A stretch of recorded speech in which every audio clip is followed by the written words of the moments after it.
Remove the top cover.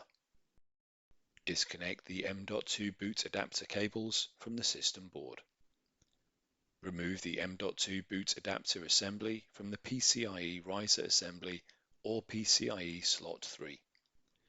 Remove the M.2 drives from the M.2 boot adapter. Loosen the screw that secures the power and signal cables to the M.2 boot adapter. Disconnect all the cables. Remove the screw that secures the M.2 boot adapter to the PCIe adapter. Loosen the captive screw on the M.2 boot adapter.